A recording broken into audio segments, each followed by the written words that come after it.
Querida familia, qué gusto poder estar hoy día compartiendo también.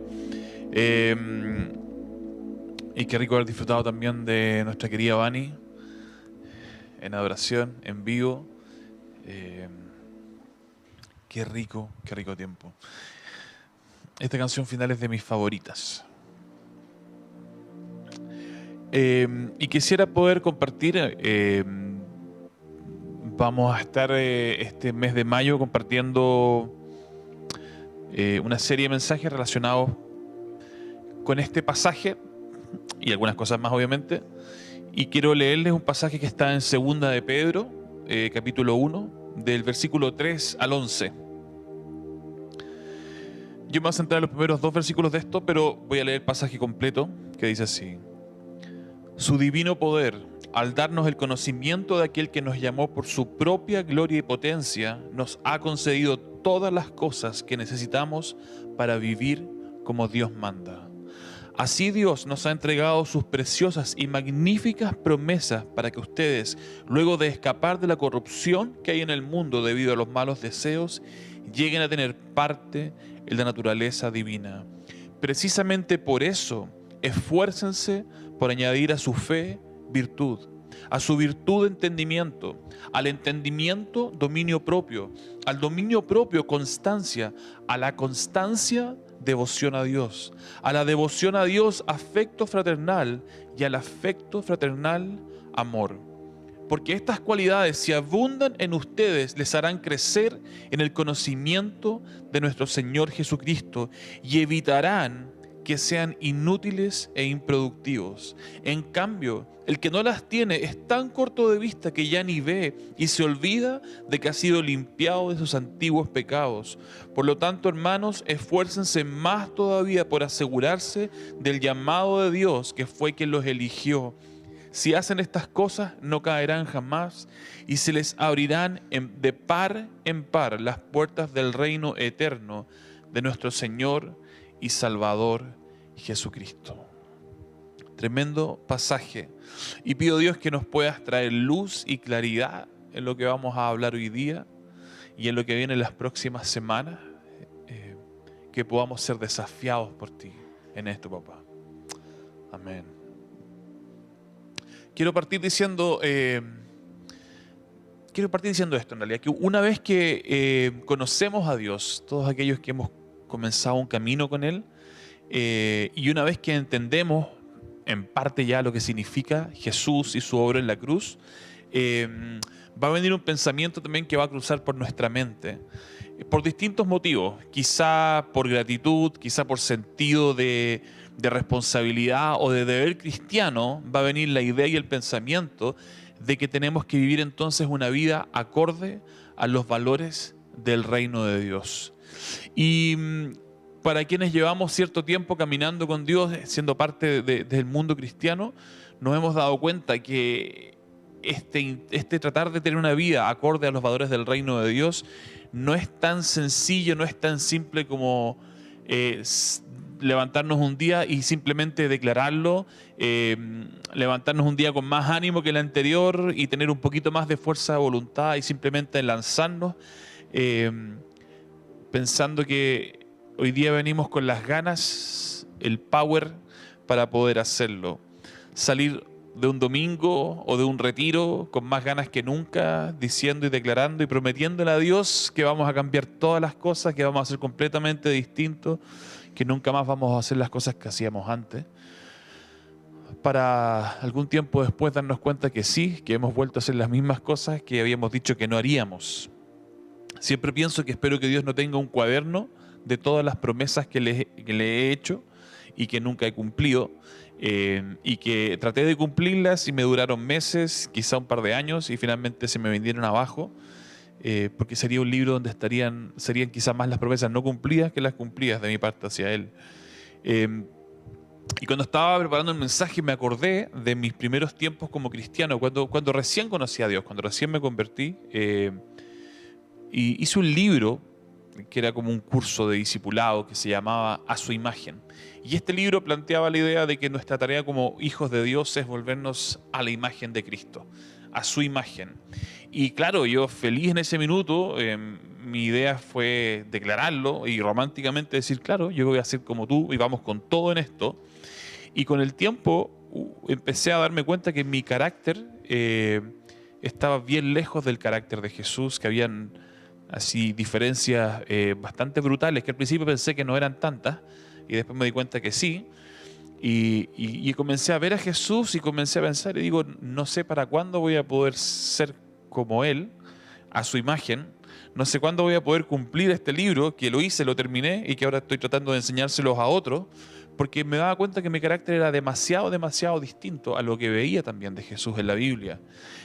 Cuando Jesús decía, perdonen los pecados de otros, sobre todo cuando está en la cruz, y yo veía incluso hasta las películas y decía Jesús, perdonen los pecados, perdone el Señor los pecados porque no saben lo que están haciendo. Mi emoción interna en la película no era celebrar lo que Jesús hacía en ese minuto, sino decir, no, Señor, yo quiero ser como Pedro, quiero cortarle la oreja a todos estos soldados que están ahí abajo de la cruz. Como, no, haz algo, manifiéstate, libérate de esto. Cuando Jesús habla y nos desafía a que ante la injusticia reaccionemos con misericordia y que podamos regalar perdón, mi corazón quería justicia. Y hasta el día de hoy lucha muchas veces con la justicia. Así que rápidamente en mis primeros años de cristianos me di cuenta que la distancia entre Jesús y yo para poder ser a su imagen era bastante, bastante grande. Y esta tarea de ser a su imagen era titánica. Titánica. Y requería un esfuerzo que no sé si alguna vez lo podría lograr. Pero yo estaba comprometido a hacerlo. Así que en mis primeros años de cristianos, cuando me di cuenta de esta diferencia, llegué a la conclusión clara de que necesitaba esforzarme más. Y me esforcé más. Y me esforcé más. Y me esforcé más. Y entonces comencé a volverme un legalista de tomo y lomo, pegado a la letra, con un sentido de moralidad muy alto y un sentido también de juicio muy alto. Y fueron años sumamente duros para mi vida, porque el esfuerzo de tratar de mantenerte, entre comillas, en este lugar de moralidad en la que te sientes cómodo con Dios es muy, muy complejo. Y la realidad es que es un imposible. Y aquellos que en algún minuto nos sentimos que lo estamos logrando, la verdad es que nos estamos mintiendo, porque lo que vamos a hacer probablemente es tomar una vara de medir con algunas variables solamente, solo algunas variables, aquellas en las cuales sentimos que estamos teniendo algún nivel de éxito, y vamos a medir todo desde ese lugar, y probablemente vamos a medir a todo el mundo también desde ese lugar, y esto nos hará sentir bastante bien en nuestra relación con Dios, pero probablemente no muy querido por el resto. Porque cuando caemos en esto, nos volvemos unos acusadores y tendemos a estar apuntándoles a todo el mundo sus pecados, sus fallas, sus luchas, sus vidas probablemente miserables, sus insuficiencias, que es también lo que a nosotros nos hace sentir mejor frente al resto y frente a Dios. Y quiero decir que esa fue mi vida por varios años, que estaba en esta dinámica, y que era una dinámica bastante dura y tóxica, diría yo. Y desarrollé en este tiempo una imagen de un Dios muy, muy riguroso, muy severo, un Dios que esperaba demasiado de mí, que para Él quizá, claro, eran cosas naturales de esperar, y probablemente yo veía a mi familia cristiana y decía, como todos en la iglesia aprendemos a sonreír perfecto como si estuviéramos súper bien, todos cumplen todas estas cosas, menos yo. Y en esto la imagen de Dios que tuve fue de un Dios implacable. Y esto me cansó, me quemé, me desgastó muchísimo. Y llegó un punto en mi vida, y alguna vez he compartido esto y no quiero ahondar en ese punto, pero en algún minuto llegué y dije, sabes que no quiero saber más de ti. Y mandé a Dios lejos y me fui. Y solo resumidamente simplemente digo que, bueno, Dios me fue a buscar cuando estaba bien lejos de la iglesia, y tuve un encuentro muy, muy poderoso con Él, donde experimenté su amor, su gracia, y donde volví a querer estar con Él, a encontrarme con Él, y volví a tener esperanza. Y fue un encuentro muy, muy especial. Y en ese encuentro también descubrí que no necesitaba hacer todo eso que pensaba que había que hacer para que Dios me amara. Así que fue un encuentro muy bueno, pero entonces también vino la siguiente batalla. que tuve con Dios. Y que tuve también en la iglesia, con la gente. Me volví muy apático, muy anti-esfuerzo. Todo lo que tenía que ver con esfuerzo lo rechazaba porque me hacía recordar mi tiempo pasado, donde todo lo que hacía era esforzarme para tratar de agradar a un Dios que tiene un listado así grande de peticiones y de requisitos para poder ser agradado. Así que no quería acercarme ni tener nada que ver con aquella concepto, palabra de esfuerzo, que era lo que había arruinado mi imagen de Dios y mi relación con Él.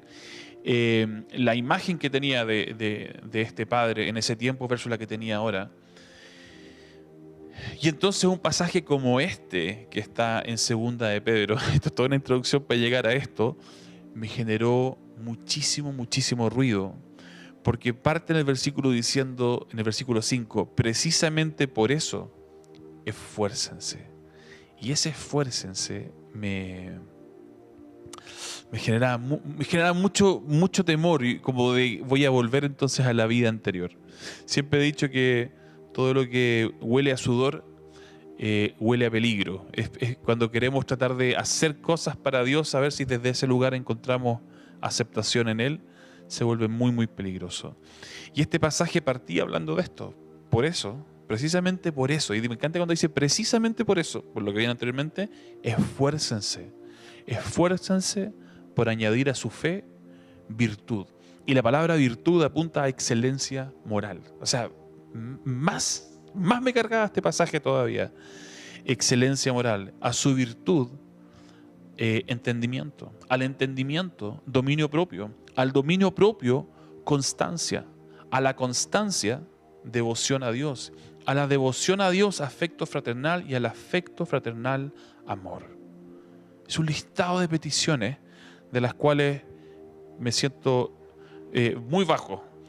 Porque dice, estas cualidades, si abundan en ustedes, les harán crecer en el conocimiento de nuestro Señor Jesucristo y evitarán que sean inútiles e improductivos. Y este ha sido un pasaje complejo para mí también en mi vida. Y quiero ser honesto porque siento que también en mi vida cristiana he transitado de un lado a otro en estos temas de la gracia y del esfuerzo. Y la pregunta siempre ha sido ¿cuánto? ¿Cuánto para un lado, cuánto para el otro? ¿50 y 50? ¿60, 40? ¿80, 20? ¿Cuál es el punto de equilibrio entre la gracia y el esfuerzo? Pero creo que el secreto de esto se encuentra en el versículo 3 del pasaje que leímos al principio. Dice así, su divino poder, al darnos conocimiento de aquel que nos llamó por su propia gloria y potencia, nos ha concedido todas las cosas que necesitamos para vivir como Dios manda. Voy a repetirlo eliminando la frase del medio para no distraernos, pero esto es lo que dice. Su divino poder nos ha concedido todas las cosas que necesitamos para vivir como Dios manda. Hace unos años atrás, estudiando el fruto del Espíritu Santo, en Gálatas 5, Dios me habló al respecto de esto. Porque ser a su imagen, vivir con esta idea de que tengo que ser a su imagen y ponerlo como una carga en nosotros, puede realmente volverse una carga muy pesada, muy desgastante, si es que no los abordamos de la manera correcta. Y por eso quiero desarrollar esta idea, porque cuando leemos el Nuevo Testamento vamos a encontrar declaraciones sumamente poderosas para nosotros, sobre nosotros. Vamos a encontrar declaraciones que uno podría decir, si se mira al espejo, de que debe estar hablando de alguien más que yo no soy, o de que quizá el verbo está mal conjugado porque debiera estar hablando del futuro y no del pasado. Sin embargo, distintos pasajes apuntan a una realidad que a mí me cuesta visualizar en mi vida, pero las habla de esta forma. Romanos 5:1 dice que fuimos hechos justos ante los ojos de Dios por medio de la fe. Y siempre el tiempo verbal que ocupa es pasado, o en algunos casos es presente, una realidad que hay. 1 Corintios 6:11 dice que hemos sido santificados y justificados por medio de Jesucristo. Colosenses 1:22 dice que por la obra de Jesús nos ha hecho santos para presentarnos sin mancha e irreprensible delante de Dios. Y Efesios 2:6 dice que nos resucitó. Yo digo, ¿a dónde me resucito? Todavía estoy acá y todavía tengo este cuerpo corrupto y a veces amasado. Y nos hizo sentar en los lugares celestiales con Cristo. Pero siempre está hablando de algo que es una realidad ahora, es una realidad que ya ocurrió en nuestra vida.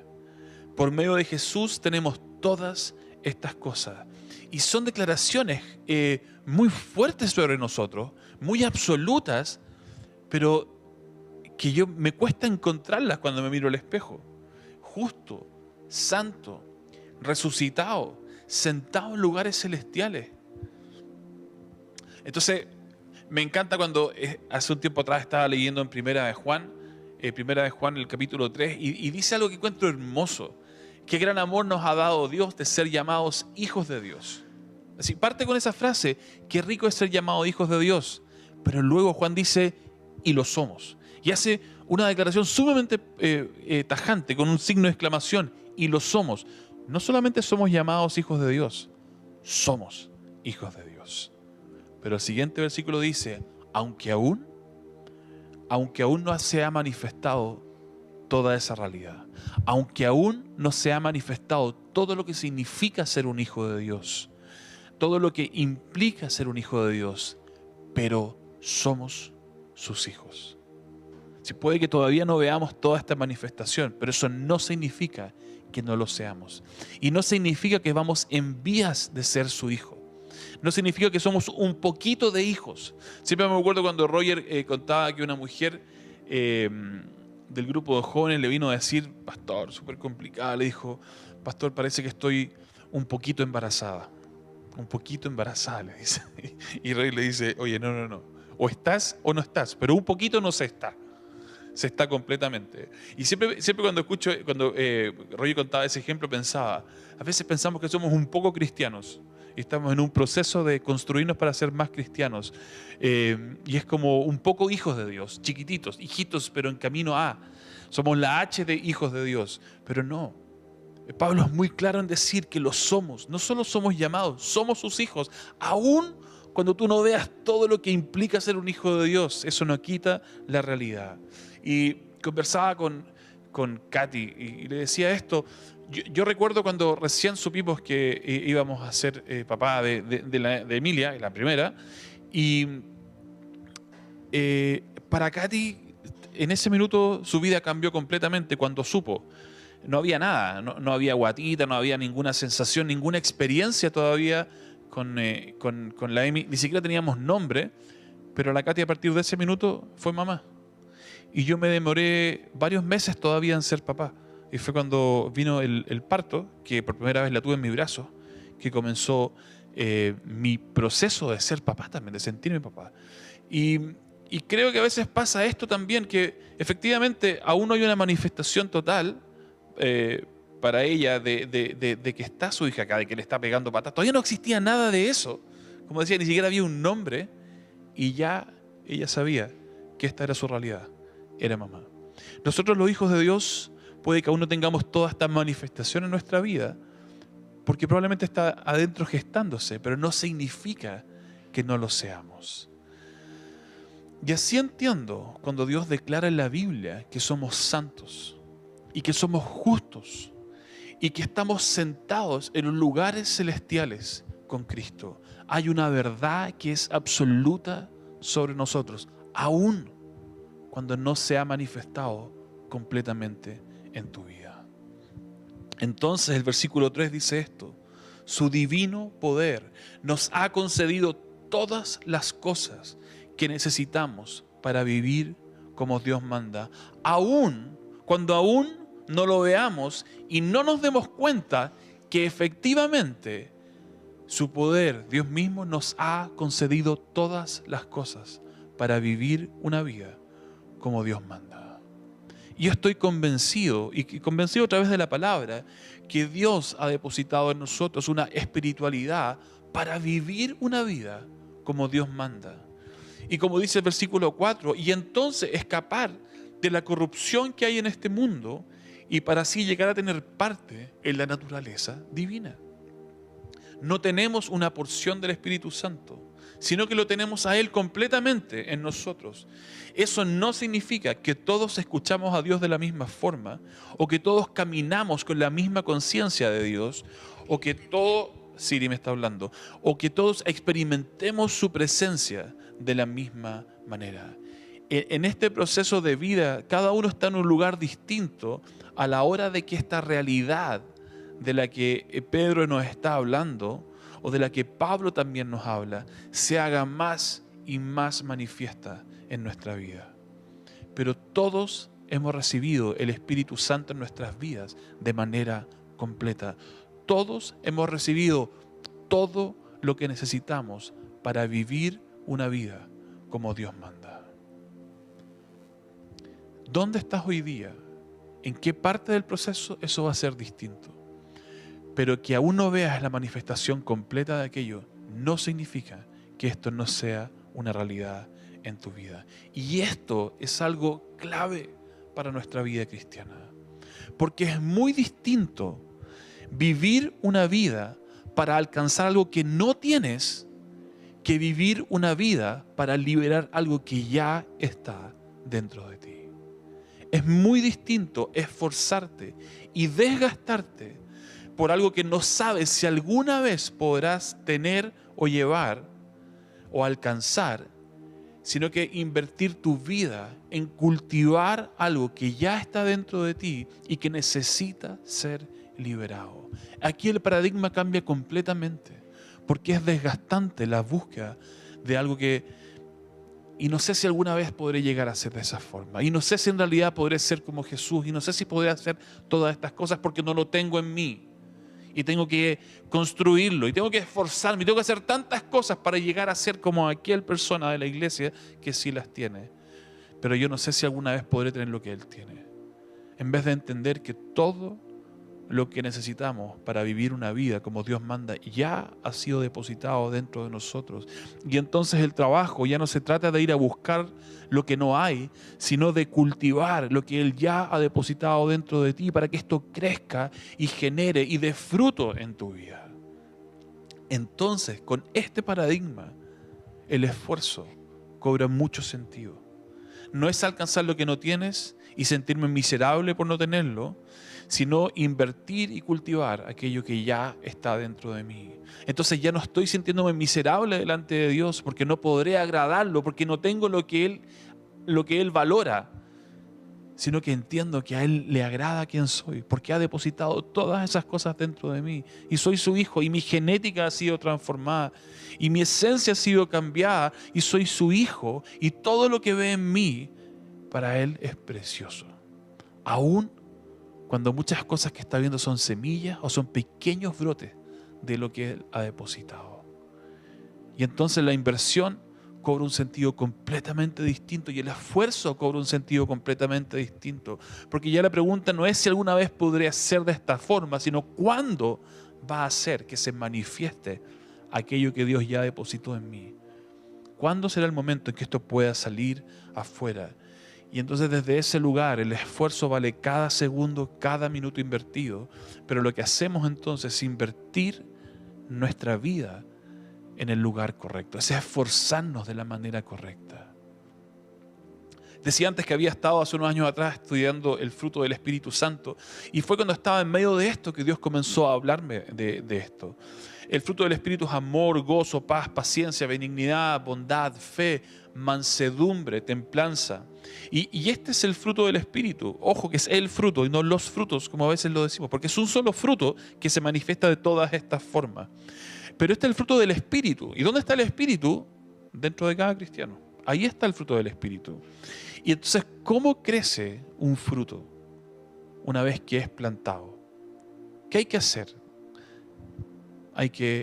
El fruto se alimenta, o la planta, la semilla se alimenta de los nutrientes de la tierra, del sol y del agua. Así que ¿qué hay que hacer? Nuestra tarea como cristianos es alimentar lo que Dios ha depositado dentro de nosotros. Es cultivar, es regar, es preocuparnos de que aquello que esté dentro de nosotros pueda crecer. Vuelvo a decir, no es ir a alcanzar algo que no está, sino que es mirar hacia adentro lo que Dios ha depositado y invertir en aquello que está acá para que pueda crecer, cultivarlo. No es desarrollar más fuerza de voluntad, que es lo que los cristianos muchas veces tendemos a hacer. Porque todo el Antiguo Testamento nos muestra que mucha fuerza de voluntad nunca es suficiente, sino que es recibir el regalo de Dios y entonces invertir sobre ese regalo. Y es disfrutar como fruto la vida eterna. No solamente cuando dejemos este mundo, sino comenzar a disfrutarla acá y ahora. Cuando Efesios 2:6 dice que nos resucitó y nos hizo sentar en lugares celestiales con Cristo, lo que nos está diciendo es que podemos ya comenzar a disfrutar una vida de resucitados, que ya podemos comenzar a disfrutar una vida eterna.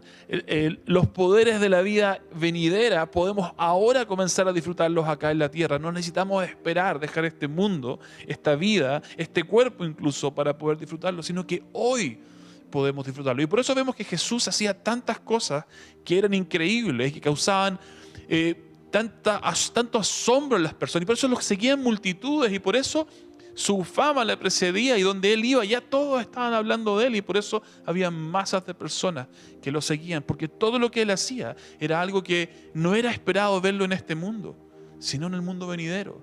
Y Pablo nos está diciendo que ya hemos sido resucitados, aun cuando no veamos esta manifestación completa, y que estamos en los lugares celestiales en Cristo. Es decir, que podemos disfrutar de los poderes de la vida venidera acá en la tierra, que podemos disfrutar de la paz de Dios, que podemos disfrutar de la esperanza, que podemos tener propósito en nuestra vida, que podemos tener comunión íntima con Él, que podemos experimentar su presencia, que podemos escuchar su voz para nosotros y que podemos escuchar su voz para entonces impactar la vida de otros, que podemos orar y ver a Dios, ver el reino de Dios venir y ver personas ser sanadas y también ver personas ser resucitadas. Son declaraciones muy poderosas sobre nosotros, aún cuando no veamos esta realidad completa en nuestra vida. Pero esto es lo que Dios nos ha dicho. Esto es lo que hay sobre ti. Dios ha adelantado los poderes de la vida venidera al hoy, para comenzar a experimentar nuestra vida de resucitados y de estar sentados en los lugares celestiales con Cristo, aún cuando no veamos esta realidad manifestarse por completa. Pero el enemigo nos ha engañado en esto y nos ha hecho creer que la vida cristiana simplemente se trata de conducta, de esfuerzo, de dominio propio, de uno trabajar las cosas con su propio esfuerzo, así como de mentalizarnos y sobre todo de pensar que a través de estas cosas es donde somos constantemente evaluados por Dios. Y probablemente esa evaluación nosotros la vamos a asociar incluso también con el afecto y el amor de Dios sobre nuestra vida. Y por lo tanto vamos a esforzar por alcanzar esto lo antes posible para poder ser aceptados. Así que Satanás va a trabajar con nosotros para que nos esforcemos y nos va a soplar y nos va a decir: esfuérzate más, y va a ser el mejor cristiano posible a tu lado. Esfuérzate, dale. ¿No está resultando? Inténtalo de nuevo, dale otra vez, no te des por vencido y tú puedes. Y va a ser así, pero un porrista al lado tuyo para animarte en esto, porque Satanás sabe que de tanto intento y tanto esfuerzo y también tanto fracaso, va a traer el fruto que Él espera ver en tu vida, que es la desesperanza, que es el desánimo, que es este sentimiento profundo de fracaso y de insuficiencia frente a Dios. Un sentimiento profundo de derrota que nos lleva a un lugar donde perdemos completamente el sentido de propósito en nuestra vida. No soy suficientemente bueno y por lo que veo nunca lo seré. Satanás trabaja con nosotros en esto porque sabe lo que tenemos. Él conoce mejor la Biblia que nosotros y sabe perfectamente que efectivamente nosotros, por medio del Espíritu Santo, tenemos todo lo que necesitamos para vivir una vida como Dios manda. Tenemos todo lo que necesitamos para movernos desde los lugares celestiales en Cristo, como hijos resucitados. Y como Él sabe eso, hará lo imposible para que nunca lo descubramos. Satanás quiere destruirte, atacando tus pensamientos para así acabar con tu propósito en esta vida.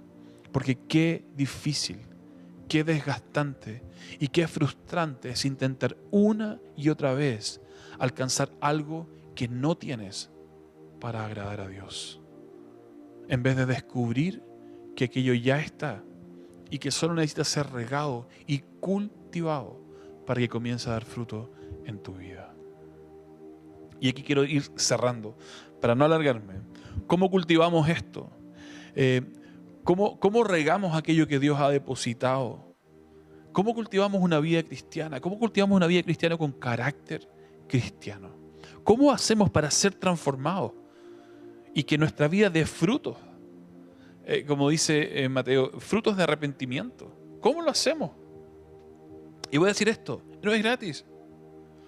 Pero acá está, la clave a mí está en los versículos 2, 3 y 4. Ahí me tomo un par de pasajes. Dice el versículo 2, que abunden ustedes la gracia y la paz. Que abunden ustedes la gracia y la paz por medio del conocimiento que tienen de Dios y de Jesús, nuestro Señor. Versículo 3. Lo voy a leer al revés para que se entienda más claramente. Dios nos ha dado todas las cosas que necesitamos para vivir como Dios manda, al darnos conocimiento de aquel que nos llamó por su propia gloria y potencia. Versículo 4.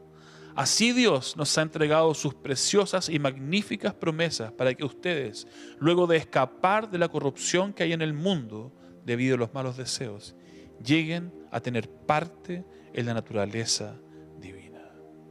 Acá hay algo clave que está diciendo, sobre todo los primeros 2 versículos, conocimiento de Dios y de Jesús. La gracia y la paz que abunda en nosotros por medio del conocimiento de Dios y de Jesús nuestro Señor. Dios nos ha dado todas las cosas. ¿Cómo? Al darnos conocimiento de aquel que nos llamó por su propia gloria y potencia. Y la palabra conocimiento que ocupa acá es una palabra muy fuerte en el original, donde habla de un conocimiento y un discernimiento total y pleno de las cosas, un reconocimiento, que realmente conozco esta verdad y conozco a esta persona. Por eso Juan 17:3 dice que esta es la vida eterna, que te conozcan a ti, el único Dios verdadero, y a Jesucristo a quien tú has enviado. Que te conozcan. Esta es la vida eterna. El conocer a Dios, el conocer a Jesús. Y cuando nosotros lo conocemos, cuando vamos a Él, cuando invertimos tiempo en oración, cuando leemos la Biblia, iglesia, hay que leer la Biblia, hay que meternos, hay que conocer a Dios a través de su palabra y hay que pasar tiempo también en comunión, en oración. Pero olvídate que estas van a ser realidades en tu vida si no lees la Biblia, si no pasas tiempo en oración, olvídate que vas a experimentar esto. Por eso estoy diciendo que esto no es gratis. El amor de Dios es gratis, su gracia, hay cosas que son sumamente gratis, pero hay otras en las cuales necesitas invertir, pero necesitas invertir en el orden correcto. ¿Y cuál es el orden correcto? Invierte, no en portarte mejor, invierte en conocer a Jesús, al Padre y al Espíritu Santo. Invierte en la lectura de la palabra y en descubrir la maravilla que hay ahí, las historias, el poder, la verdad profunda, las personas de la Trinidad que se van a revelar y van a salir como si fuera un libro 3D y se van a encontrar contigo. Necesitas invertir en estas cosas, porque esta es la vida eterna, conocerlo a Él, al único Dios verdadero, y a Jesucristo. Porque si lo conocemos, versículos 2 y 3, entonces va a ocurrir lo del versículo 4. Creeremos sus preciosas y magníficas promesas. Si tú no lo conoces, tú no vas a creer sus promesas preciosas y magníficas. Pero si lo conocemos, creeremos estas promesas preciosas y magníficas. Y entonces caminaremos en nuestra verdadera identidad. Y es que ya que hemos sido santificados, justificados y disfrutamos de los poderes de la vida venidera, esa ya es entonces una realidad en nuestra vida, aún cuando no veamos la manifestación total de estas cosas en nosotros. Aún cuando no veamos todo lo que habremos de ser. Pero entonces, como le creemos a Él y lo conocemos, creemos sus promesas y creemos que esto es una verdad.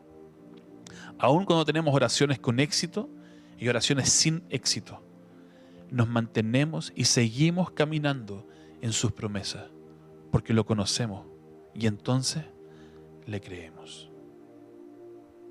Así que déjame cerrar entonces con esto.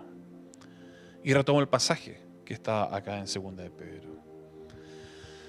Por eso, porque conocemos a Dios y a Jesús y creemos entonces en cada una de sus promesas, promesas que tienen valor solo si lo conocemos. Y entonces creemos lo que hemos recibido, lo que ha sido depositado en nuestra vida, que nos permite vivir una vida como Dios manda.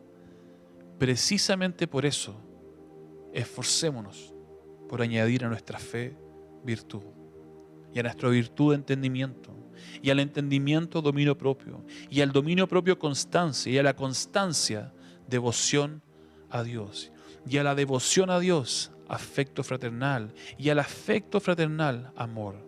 Porque estas cualidades, si abundan en nosotros, nos harán crecer en el conocimiento de nuestro Señor Jesucristo y evitarán que seamos inútiles e improductivos.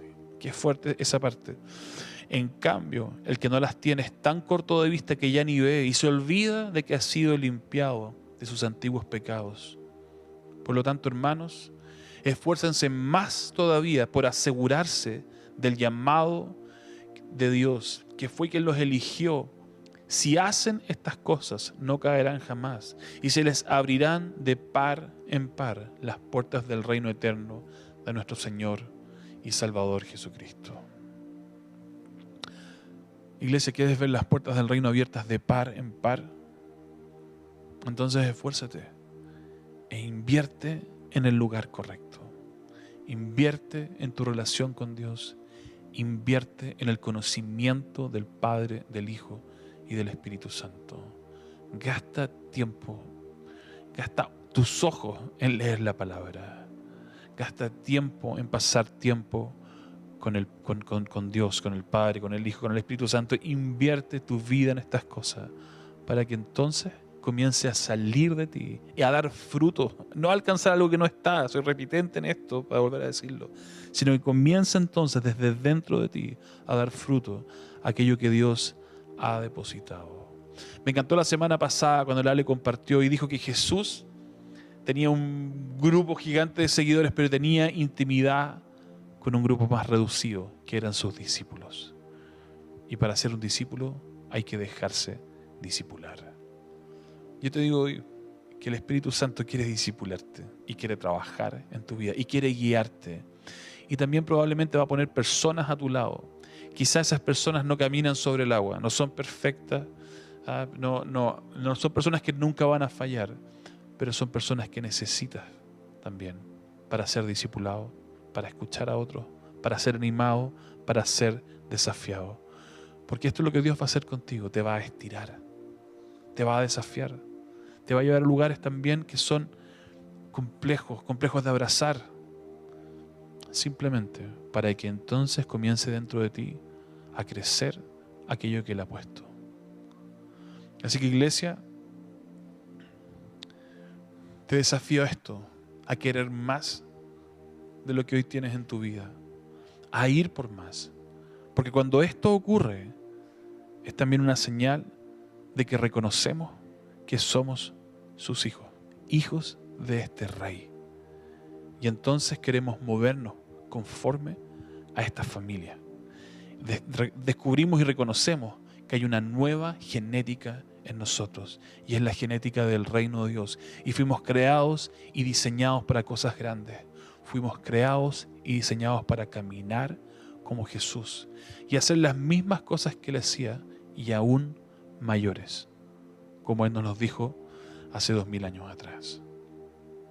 Así, iglesia, te animo, te desafío en esto, te desafío a conectarte, a crecer en el conocimiento de Él, para abrazar sus promesas y entonces que comience a salir de ti tu verdadero diseño. Tu diseño de hija, de hijo de Dios. Aquello que Él ha depositado, aquello que Él ama, aquello que Él espera ver fruto en ti. No lo espera desde un lugar de juicio, sino de un lugar de gozo, de verte, encontrarte con tu verdadera identidad. Y así juntos transformar este mundo. Amén. ¿Oramos? Padre, gracias por tu amor, tu verdad. Gracias por tu búsqueda y gracias porque siempre pienso que hiciste el 99% y todo lo que ocurre en nuestra vida siempre está siendo gestionado por ti. Pero hay un pedazo donde nos deja a nosotros también ser parte. Tú has depositado todo en nosotros, pero acá es quizá el espacio donde comienza una tarea cooperativa contigo, cooperativa con el Espíritu Santo, que es donde trabajamos en buscar, conocerte, encontrarnos más contigo, descubrirte más y enamorarnos más de ti, Señor. Y entonces comenzar a experimentar una transformación profunda que es de adentro hacia afuera. Gracias por tu amor, gracias por tu búsqueda. Gracias por dejar, como dice Pedro, todas las huellas para que nosotros podamos caminar por ellas. Un camino tan claro. Gracias, papá. Gracias, Jesús. Y gracias, Espíritu Santo, por tu obra incansable en nuestras vidas. Amén.